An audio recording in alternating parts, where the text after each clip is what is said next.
Video की starting में देखते हैं मेन कैरेक्टर अपने आप को ही थप्पड़ मार रहा होता है क्योंकि वो अभी अनकॉन्शियस होता है और वह कॉन्शियस में आ जाता है। हम सामने बिंगर को देखते हैं जो भी होश में आ गई होती है। मेन कैरेक्टर उसे देख के डर जाता है क्योंकि उसने बिंगर के साथ बहुत बुरा करा था और बिंगर को भी सारी चीज़ें याद आ जाती है और बिंगर अपने हाथों में बो उठा लेती है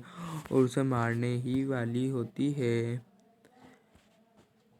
और मेन कैरेक्टर उससे बच के पीछे चले जाता है और वो सोचने लगता है कि वो इतना तेज कैसे हो गया, वो तो इतना तेज नहीं था। और उसके हाथ में वो दो जूल देखता है, जो एक तो फिजिकल जूल और एक है ना एलिमेंटल जूल, जिसके अंदर वह एक हेवनली मास्टर बन चुका है। उसे ऐसा लगता है वो दोनों जूल नॉर्मल से अलग थे और बिंगर भी वह नोटिस कर लेती है और मेन कैरेक्टर को अपनी याद आता है उस टाइगर के बारे में जो उसने देखा था। बिंगर अपने आप को ढक रही होती है और बिंगर के गले पे वो निशान देखता है। उसे लगता है ये उसकी वजह से ही हुआ है, इसलिए वो उसे माफ़ी मांगता है और सामने आके बैठता है और कहता है मैं आपकी रिस्पॉन्सिबिलिटी लूँगा। बिंगर भी उसे घूर के देखती है, अपना मेन कैरेक्टर को भी देखता है और बिंगर को रोना आता है और वो रोने लगती है और वो उसे मारने की सोचती है और उसे याद आता है कि अब ये तो एक हेवनली मास्टर है तो फिर अब मैं इसे मार नहीं सकती हूँ क्योंकि ये अपने एम्पायर के लिए बहुत काम में आएगा। वो दोनों रोने दोनों में नहीं तो नहीं, अब बिंगर रोने लगती है और उसके साथ मेन कैरेक्टर भी बैठा हुआ होता है। मेन कैरेक्टर को अपनी सारी चीज़ें याद आने लगती है जो उसके साथ हुआ था और बिंगर को भी। और बिंगर पूछती है तुम होश में थे क्या? वो मना कर देता है और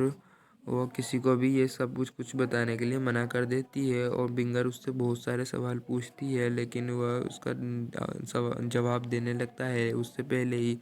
बिंगर उसे लात मार के दूर कर देती है क्योंकि वह उसके पास बैठा हुआ था कुछ ज़्यादा ही पास और उसने ज़्यादा कपड़े भी नहीं पहने हुए थे। बिंगर अपने कपड़े चेंज करके आती है उसके टेंट में से और उस वो पूछती मेन कैरेक्टर पूछता है कि आप मुझे ये कल्टीवेशन करना सिखा दो और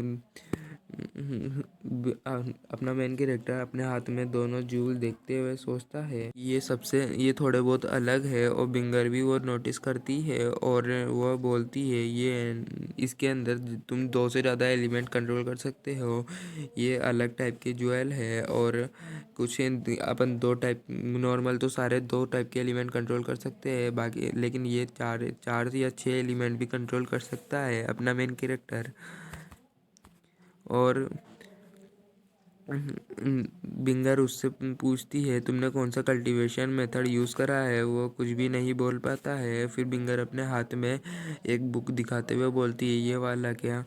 वह भी हाँ बोल देता है और फिर वह अपने ब्लैक बॉल के बारे में सोच रहा होता है कि उस ब्लैक जो बॉल में केमिस्ट्री है और उसे कुछ भी पता नहीं होता। और वह बिंगर उससे पूछती है कि यह एक बहुत एडवांस मेथड है, तुमने ये से कहाँ से मिला? वो कुछ भी नहीं बता पाता है और वह बिंगर उससे ब्लैक टाइगर के बारे में भी पूछती है लेकिन वह इसके बारे में भी कुछ नहीं जानता होता, इसलिए वो कुछ भी नहीं बोल पाता है और वह अपना कोई सा भी सीक्रेट नहीं बताता बिंगर को। फिर बिंगर वहाँ से चली जाती है और मेन कैरेक्टर भी टेंट में आ जाता है और वह देखता है कि वह अपने पास बैठ जाता है और बिंगर ने उसे बाहर जाने के लिए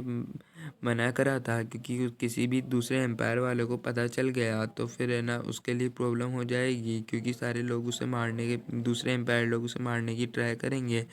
और ये अपने एम्पायर के लिए अच्छा नहीं होगा। बिंगर वहाँ पर ही होती है और उसे पीछे से एक मारती है और वो नीचे जाके गिर जाता है और बिंगर उसे 3 कंडीशन बताती है कि तुम अपने किसी को भी नहीं बताओगे, तुम एक हेवनली बॉडी है तुम्हारे पास जिसके अंदर मतलब 2 जूल होते हैं उसके पास। वह हाँ बोल देता है और वो दूसरी बात बोलती है कि तुम्हें मेरी सारी बात माननी होगी, वो हाँ बोल देता है और तीसरी कंडीशन में वो एम्पायर के साथ हमेशा लॉयल रहेगा और कभी भी उसको विड्रॉ नहीं करेगा। हाँ हाँ बोल देता है मैं, और वो बोलती है तुम बाहर नहीं जा सकते क्योंकि तुम्हारे हाथ में दोनों जूल दिख रहे हैं, तुम्हें छुपाना नहीं आता है। वो हाँ बोल देता है इसके लिए भी। और वो विंगर सोच रही होती है कि है ना, अब तो इसके पास दो जूल भी होती है तो मैं इसे एक्सेप्ट कर सकती हूँ, और इसी कारण वह ब्लश करने लगती है और उसके बारे में सोचती है। फिर वह मेन कैरेक्टर भी उसे देखते हुए बोलता है क्या हुआ। वह बोलती है कुछ नहीं, और वह बोल